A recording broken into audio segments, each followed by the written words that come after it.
ஆண்டவருடைய ஆவி என்மேல் உள்ளது, ஏனெனில் அவர் எனக்கு அருள் பொழிவு செய்துள்ளார். ஏழைகளுக்கு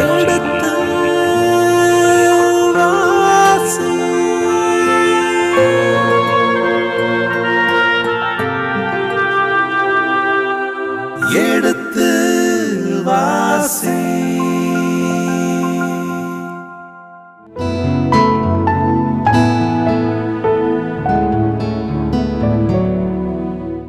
இனி இதயங்களே எடுத்து வாசி நிகழ்ச்சியில் சாமுவேலின் முதல் புத்தகத்துடனான விவிலிய விளக்கங்களுக்கு செவிமடுத்துக் கொண்டிருக்கின்றோம். கடந்த பகுதியின் தொடர்ச்சியை இன்று தொடங்குவோம். வாருங்கள் நிகழ்ச்சிகள் செல்வோம். உங்கள் சார்பாக தந்தை அவர்களுக்கு வணக்கம் சொல்லி நிகழ்ச்சியை தொடங்குவோம். வணக்கம் தந்தை அவர்களே.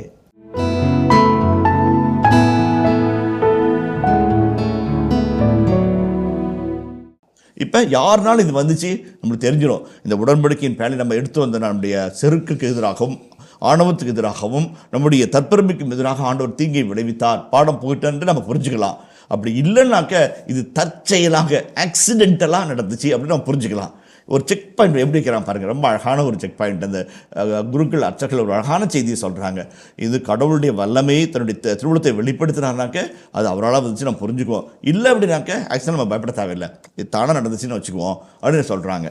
இது அழகான ஒரு பொழிப்புரை, அழகான ஒரு இறையியல், அழகான ஒரு வரலாற்று செய்தி தாங்கி வருகிற 120 வசனங்களிலே இரு மதங்களுக்கும் இரு கலாச்சாரங்களுக்கும் இரு பண்பாடுகளுக்கும் இடையே உறவுநிலை அழகாக படம் எடுத்து காட்டுகிற ஒரு அழகான செய்தியாக நம்மிடம் வருகிறது. இப்போ அந்த கடைசியாக பண்ண செய்திகளில் ஒரு ரெண்டு வார்த்தை சொல்ல ஆசைப்படுறேன். ஒன்று பிலிஸ்திய குருக்களும் அர்ச்சகர்களும் சொல்கிறாங்க, இந்த மூளைக்கட்டி வியாதி, கொள்ளை நோய், காலரா போன்ற வியாதிகள் கடவுளிடமிருந்து வந்துச்சு அப்படின்னாக்க எப்படி கண்டுபிடிக்கலாம்? அது கடவுளுடைய திருவிழத்துக்கு ஏற்ப அந்த பசுக்கள் ஆண்டுடைய பிள்ளை நோக்கி தன்னுடைய எல்லை நோக்கி போனாக்க. ரொம்ப அழகான ஒரு வார்த்தை. இது கடவுள்கிட்டருந்து வருதான் நம்ம செக் பண்ணோம் அப்படின்னோம்னாக்க நம்ம கடவுளுக்கு எதிராக நின்றவங்க மூலம் ஆயிடுவோம். அப்படி இல்லைனாக்க இது ஆக்சிடென்டல்.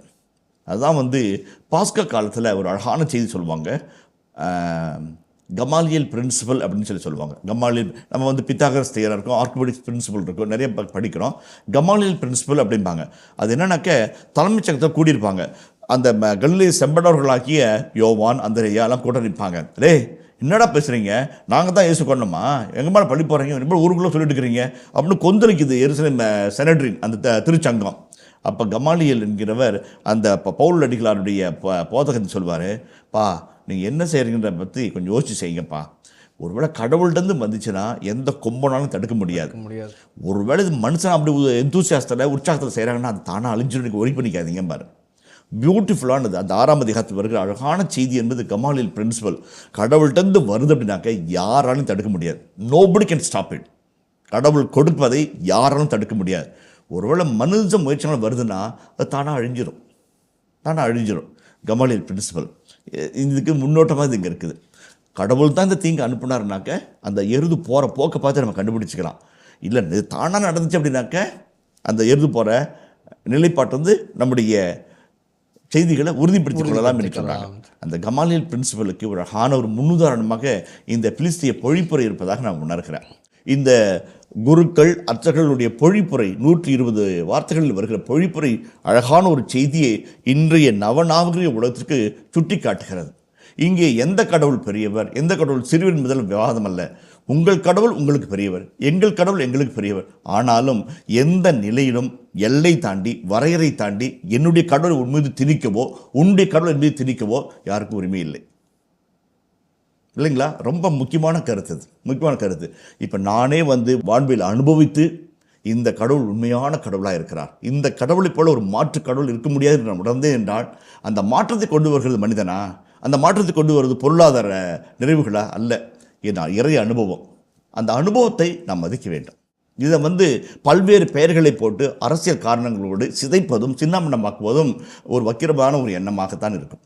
தந்தை அவர்களே, உங்களுடைய ஒரு வார்த்தை என்னுடைய ஒரு கேள்விக்கு விடையாக அமைந்து விட்டது. அந்த கேள்வி என்னவென்றால், தொடக்கத்திலிருந்தே 6ஆம் அதிகாரம் 1ஆம் வசனம் தொடக்கத்திலிருந்தே நான் இதை கேட்க வேண்டும் என்று ஆர்வமாக இருந்தேன். அது என்னவென்றால், அந்த பெலிஸ்திய மக்கள் அவர்களுடைய குருக்களையும் குறி சொல்பவர்களையும் அழைத்தார்கள் என்று நாம் வாசிக்கின்றோம்.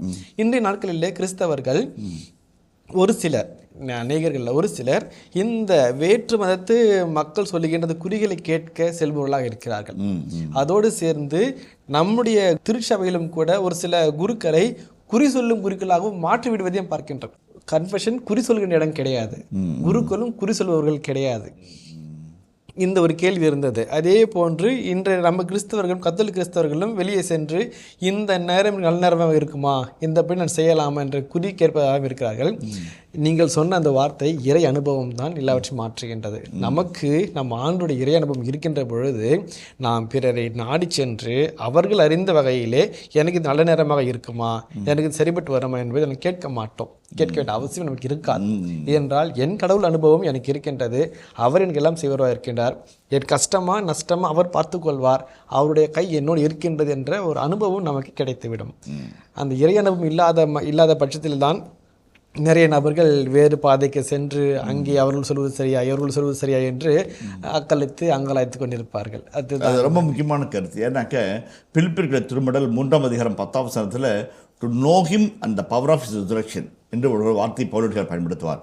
ஆண்டவரை அறியும் பொருட்டும் அவருடைய உயிர்ப்பின் சக்திகளாக வாழும் பொருட்டும் என் ஞானம் கல்வி செல்வம் அறிவு புத்தி எல்லாத்தையும் குப்பை என கருதுகிறேன் என்று பவுலடியார் சொல்வார்.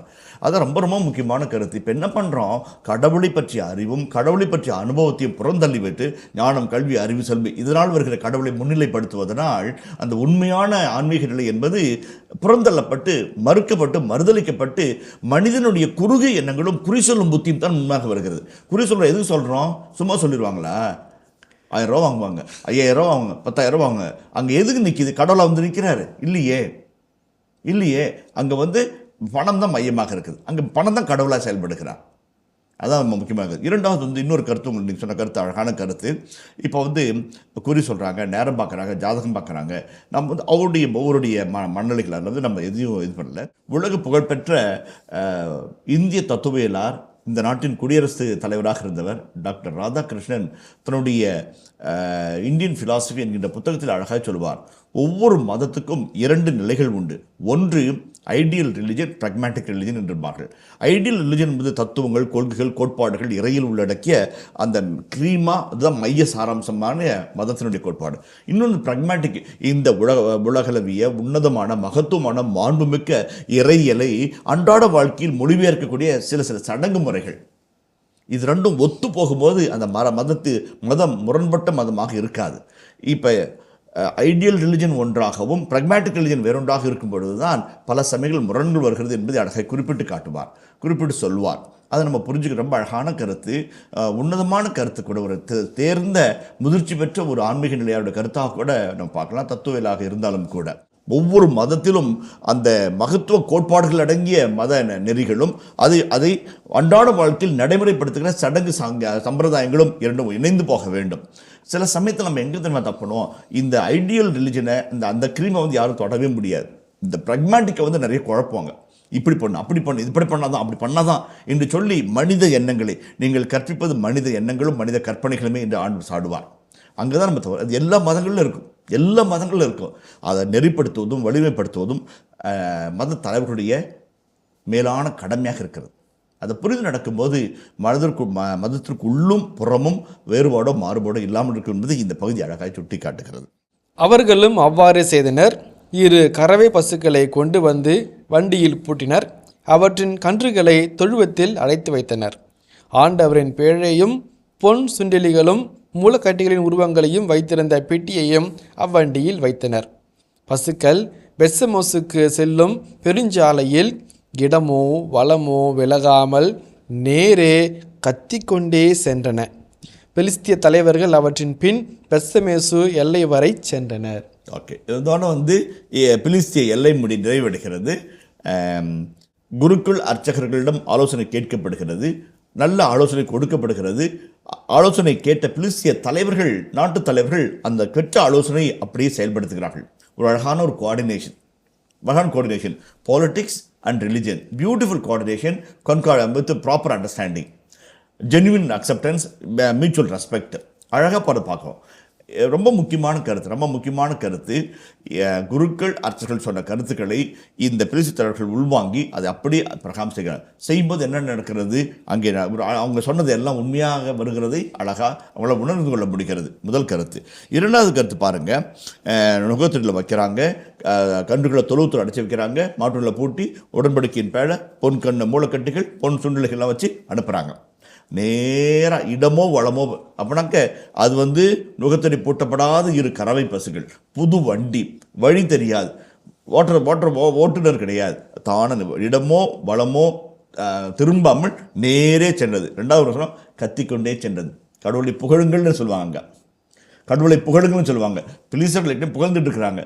ஒன்றும் அறியாத அந்த கறவை பசுகள் தங்கள் சத்தத்தை எழுப்பி ஆண்டவர் வருகிறார். இப்போ நம்ம திவ்யரங்கு எடுத்தும்போது பெல்லடிப்பாங்க இல்லைங்களா, இந்த சத்தம் அவங்களுக்கு மக்களுக்கு கேட்குறவங்களுக்குலாம் ஆண்டோடைய பிரசனம் போகிறது. ரொம்ப அழகாக அந்த எபிரேய நடையினுடைய ஆசிரியர் கடவுளுடைய மகத்துவத்தை அந்த பசுக்கள் திருப்பாடல் 150 திருப்பாடல்கள் சாமி, அந்த 150 திருப்பாடலும் கடவுளை புகழ்ந்து பாடுகின்ற புகழ்ச்சி கீதங்கள். அந்த கடைசி வசனம் 150ஆம் சங்கீதத்தினுடைய கடைசி வசனம் உயிருள்ள அனைத்துமே ஆண்டவரை புகழ்வதாக. ஜெகதீஷ் சந்திர போஸ் சொன்னார், பச்சிலைகளுக்கும் பசுஞ்செடிகளுக்கும் கூட உயிருக்குன்னு சொன்னார். உயிருள்ள அனைத்துமே ஆண்டவரை புகழுங்கன்னு சொல்லிட்டு அந்த புக்கு நிறைவேறு. அதுக்கப்புறம் எதுவுமே பேசாத புக்கு, அவ்வளோ முடிஞ்சு போச்சு.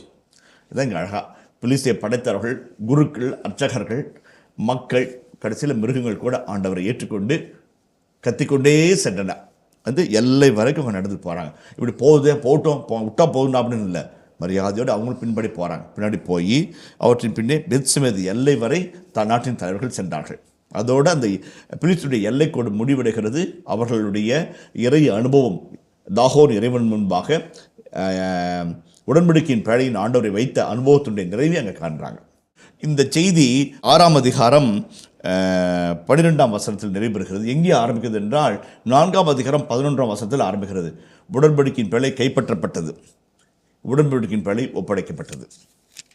அந்த நிறைவு முழுதுமே அங்கே யாருமே ஹீரோ கிடையாது.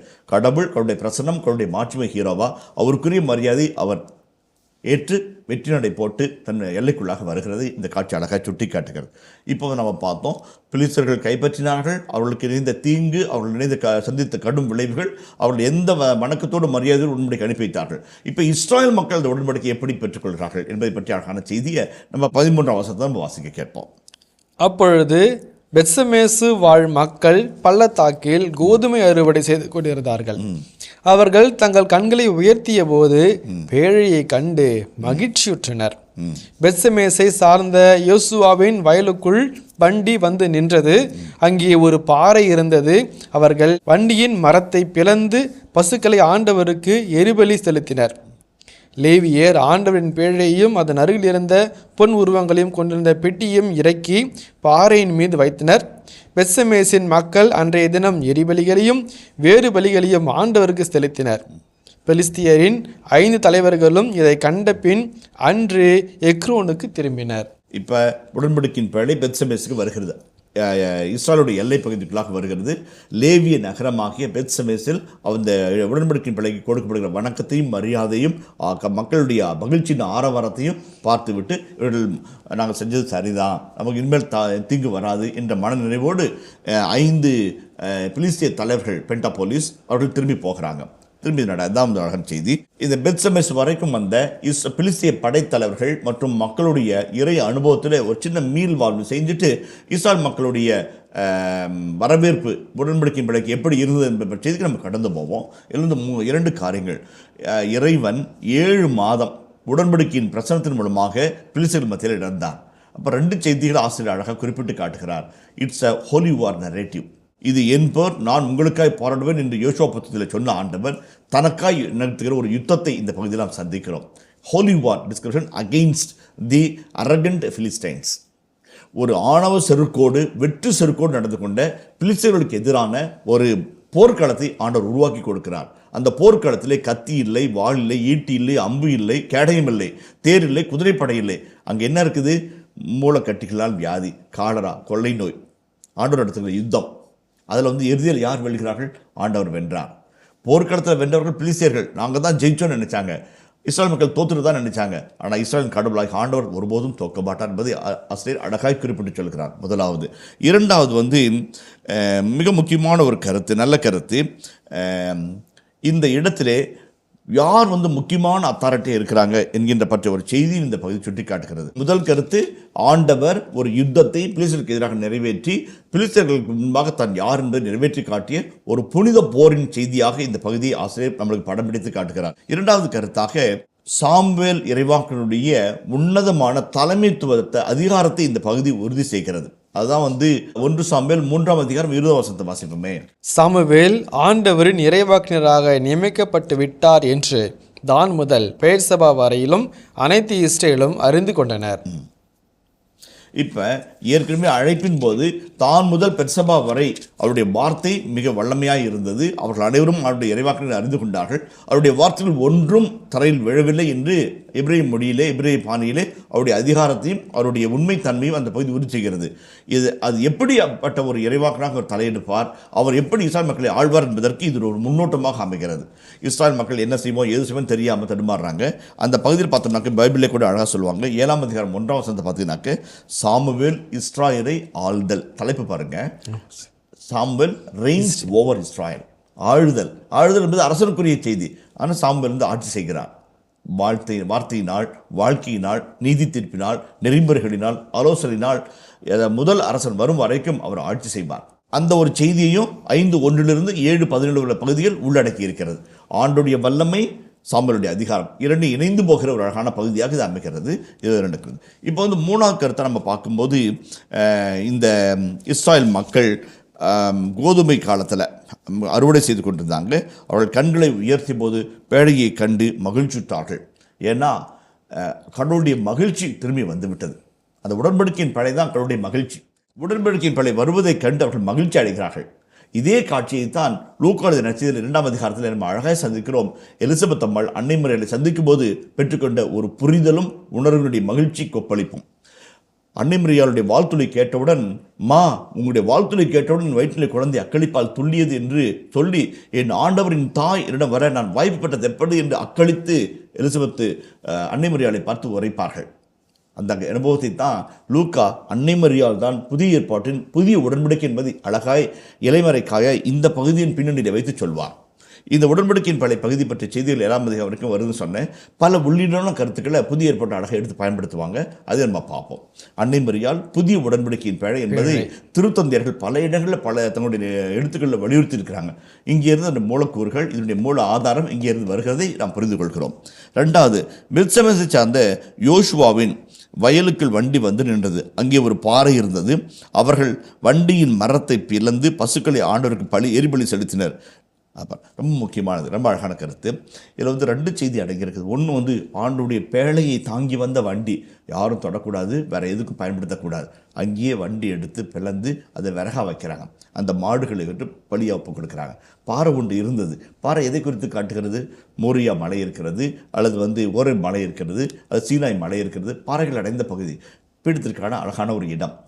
பாறை இருந்து நான் சொல்லும்போது தகுதியான இடம் தானே.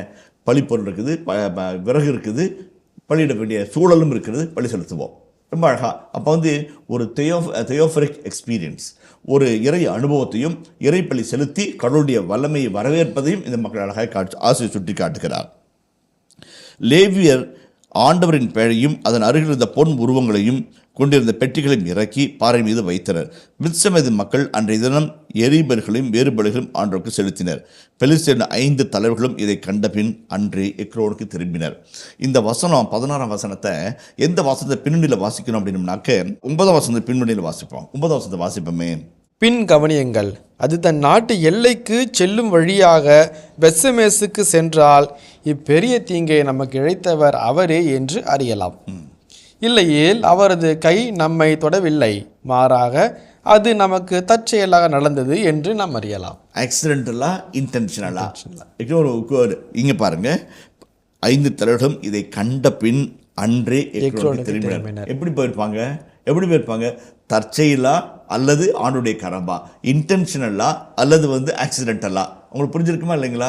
ஆசிரியர் செய்தி முன்னாடி வச்சு அன்றே திரும்பினார்கள். இதே மத்தேயு சொல்வார், ஞானியர்கள் வந்து தண்டனிட்டு வணங்கி பொன் தூபம் வெள்ளைப்படத்தை கொடுத்து தங்கள் வேறுபடியாய் தங்கள் நாடு திரும்பினார்கள்.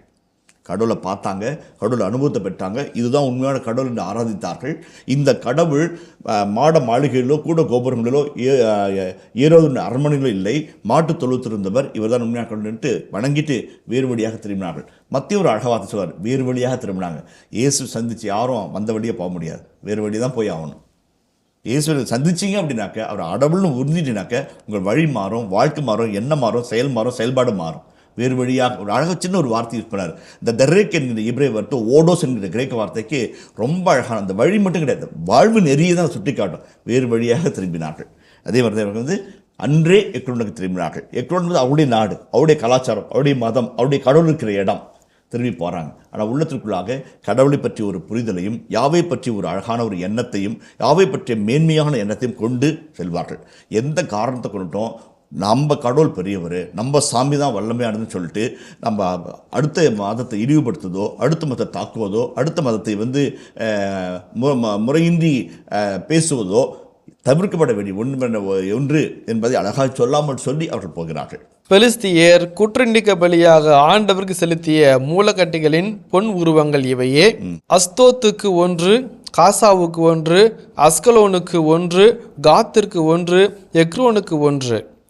பொன் சுண்டெலிகள் அரண்சூழ் நகர்கள் தொடங்கி நாட்டுப்புற சிற்றூர்கள் வரை 5 தலைவர்களுக்கு சொந்தமான அனைத்து பெலிஸ்திய நகர்களின் எண்ணிக்கைக்கு சரியாக இருந்தன. ஆண்டவரின் பேழை வைக்கப்பட்ட அந்த பாறை இந்நாள் வரை பெத்செமோசி சார்ந்த இயேசுவாவின் வயலில் உள்ளது. 2 காரணம் இந்த ஆசிரியர் சொல்கிறாரு. ஒன்று வந்து 5 பொன் சுண்டெலிகள், 5 பொன் மூலக்கட்டிகள். எதுக்காக? 5 ஊருக்கு 5 தலைவர்களுக்கு இணையா அது சொல்கிறாங்க. அப்போ இந்த ஒட்டுமொத்த பெலிஸ்தியர்களும் வந்து என்னுடைய வல்லமையை கண்டார்கள், என்னுடைய மாட்சியை கண்டார்கள், அந்த கடவுளுடைய சக்தியும் கண்டார்கள் என்பதை இந்த ஆசிரியர் சொல்கிறார். 3வது கடைசி வசனம் வரும்போது, ஆண்டவரின் பேழை வைக்கப்பட்டிருந்த பாறை இந்நாள் வரை இயேசுவின் வயலில் இருக்கிறது. அதான் வந்து ஆசிரியர் வந்து ஒரு செய்தி சொல்லும்போது ஒரு வரலாற்று உண்மையை சொல்வார், ஒரு வரலாற்று சான்று தருவார். ரொம்ப அது வந்து இப்ரேய உரைநடையில் அந்த வர்ணனையில் மிக முக்கியமானது. நீங்கள் கூட வந்து டெல்லிக்கு போனீங்களே, அப்போ கூட உங்களுக்கு ஃபோன் பண்ணனே. டெல்லிக்கு போனது ஒன்று, நான் ஃபோன் பண்ணது ஒன்று. அப்போ I know where you went, how I help you will remember. அதான் வந்து இந்நாள் வரை இப்போ இதெல்லாம் நடந்தது வந்து உண்மைன்றதுக்கு ஆசிரியர் சாட்சி சொல்கிறார். இந்நாள் வரை இந்த வயலில் இருக்கிற அந்த பாறை வந்து சாட்சிப்பா, இது நடந்துச்சுப்பா, இதை டவுட் பண்ணவே தேவையில்லை. அதாவது ஒரு வரலாற்று சான்று ஆசிரியர் உள்ளீடாக அது சொல்லுவாங்க, ஏட்டியாலஜிக்கல் ஸ்டோரிம்பாங்க. இந்த பாறைக்கு ஒரு பேர் வச்சாங்கன்னாக்க அதை ஏட்டியாலஜிக்கல் நேம் என்று சொல்வார்கள். சயின்ஸ் ஆஃப் காசஸ் என்பார்கள், காரண பெயர்கள். அதாவது அந்த இந்த பகுதி சுட்டி காட்டுகிறது. இந்நாள் வரை அந்த பாறை இருக்குது. இந்த பாறை பார்க்குறீங்களா, இந்த நினைச்சு உண்மைன்னு நம்புங்க, நடந்துச்சுன்னு நினைங்க. இந்த தலைமுறை, அடுத்த தலைமுறை, அந்தாண்ட தலைமுறை கூட புரிஞ்சுக்கும். அப்போ அந்த பாறை சும்மா இருப்பாங்களா? அந்த பாறை மரியாதை எடுத்துவாங்க, அந்த இடத்த புனிதமாக நினைப்பாங்க, அந்த இடத்துல கடவுள் நம்மளுக்கு கிருபை செய்தார் என்று ஆண்டவரை தொழுவார்கள். அதெல்லாம் இந்த செய்தியில் உள்ளீடாக வருகிறது. அது வந்து இந்த பகுதியை சுட்டி காட்டுகிறது. பெத்செமேசு வாழ் மக்களை ஆண்டவர் சாகடித்தார், ஏனெனில் அவர்கள் ஆண்டவரின் பேழைக்குள் உற்று நோக்கினர். மக்களுள் 70 பேரை அவர் வீழ்த்தினார். ஆண்டவர் மக்களிடையே இப்பெரும் அழிவை ஏற்படுத்தியதற்காக மக்கள் புலம்பினார்கள். இது வந்து சற்று முரணாக தோன்படுகிறதா? என்னடா அது, இப்போதான் பணி செலுத்தினாங்க, உடன்படிக்கையின் பேழை வைக்கப்பட்டது, ஊர் கூடி தொழுதார்கள் என்ன சொல்லப்படுகிறது, ஆண்டவர் தண்டித்தார், சாகடித்தார் ஒரு வார்த்தை வருது அப்படின்னு சொல்லி பார்க்கலாம். அது என்ன ஆசை சொல்ல வர்றாருனாக்க, கடவுளுக்குரிய மரியாதையை நாம் செலுத்தினால் நம்மை யாராக இருந்தாலும் நம்மை ஆஸ்வதிப்பார். கடவுளுக்குரிய மரியாதையை நாம் செலுத்த தவறினோம் என்றால், கடவுளை தக்க வணக்கத்தோடு மாண்போடு நாம் ஆராதிக்காவிட்டால் அதற்குரிய தண்டனை நாம் பெற்றுக்கொள்ளும் என்பதை ஆசிரியர் சொல்வார். இப்போ பெலிஸ்தியர்கள் வந்து புது மரத்தில் புது கறவை பசுகளை வச்சு பொன் கொண்டு மூலக்கட்டிகள், பொன் சுண்டலிகள் வச்சு, உடன்படிக்கைகள் வச்சு பக்தியாக கூட்டு வந்து அவங்க முன்னாடி போக பின்னாடி இவங்க வந்து விட்டுட்டு பார்த்துட்டு போனாங்க. அவ்வளோ மரியாதை. இவங்க உடன்படிக்கைகள் உள்ள என்ன இருக்குது, உடன்படிக்கை பலதானா, இதுக்குள்ளே அந்த மோசம் 10 கட்டில் இருக்குதா, மண்ணாக இருக்குதா, கோல் இருக்குதா விட்டு பார்க்குறாங்க. அந்த உற்று பார்க்குறது எதுக்கு சொல்கிறதுனாக்க, அவர்கள் அனலைஸ் பண்ணுறாங்க, கிரிட்டிசைஸ் பண்ணுறாங்க, கிரிட்டிக்கலாக பார்க்குறாங்க. இது உண்மையான கடவுளுடைய உடன்படிக்கை பேணதானா இல்லையா என்னோட. அப்போ கடவுள் அவர்களை தாக்குகிறார் என்ற ஒரு செய்தி ஆசிரியர் உள்ளீடாக வைக்கிறார். அதுவும் பாருங்கள், ஒரு குறிப்பாக 70 பேரை சாக்கடித்தார். அந்த 7 மாதங்கள் 70 பேரை சாகடித்தார். அதில் வந்து உள்ளீடான கருத்துக்கள், கடவுளுடைய கோபம் யார் வேணாலும் தாக்கும், கடவுளுடைய தண்டனை யார் வேணாலும் விடும், ஏனென்றால் அவர்களுக்குரிய மரியாதையை மாண்பும் செலுத்தாவிட்டால் என்று சொல்லி அந்த பகுதி இருக்கிறது. அவருடைய கடைசி செய்தியாக 6ஆம் அதிகாரத்தின் இறுதி பகுதியாக கிரியாத் யாரிமில் உடன்படிக்கையின் படை பற்றிய செய்தியோடு அந்த பகுதி நிறைவு செய்கிறது. அதை நம்ம வாசிப்போம். பெத்சமேசு வாழ் மக்கள், இந்த தூய கடவுளாகிய ஆண்டவர் திருமுன் நிற்க தகுந்தவன் யார்? நம்மிடமிருந்து அவர் யாரிடம் செல்லப் போகிறார் என்று கேட்டுக்கொண்டனர். ஆகவே கிரியாத்து யராயிம் வாழ் மக்களுள் ஆள்களை அனுப்பி ஆண்டவரின் பேழையை பெலிஸ்தியர் திருப்பி அனுப்பிவிட்டார்கள், நீங்கள் வந்து அதை உங்களிடம் எடுத்துச் செல்லுங்கள் என்று சொன்னார்கள். இந்த பகுதி வந்து ரொம்ப கிரியாத் யாரிமில் கடவுள் உடன்படிக்கையின் பழை இருக்கிறது. இப்போ வந்து உடன்படிக்கையின் பழையை ஆணவ செருக்கோடும் வெற்றி பெருமிதத்தோடும் கைப்பற்றி சென்ற பிலிஸ்தர்களுடைய பாசறையிலே பல்வேறு வியாதிகளும் கடும் விளைவுகளும் வந்தது. அது ஃபஸ்ட்டு எபினேசருக்கு போகுது, அப்புறம் அஸ்கலோன் போகுது, அப்புறம் காத்து போகுது, அப்புறம் எக்ரோன் பகுதி. இதெல்லாம் வந்து அந்த நகரங்கள்லாம்.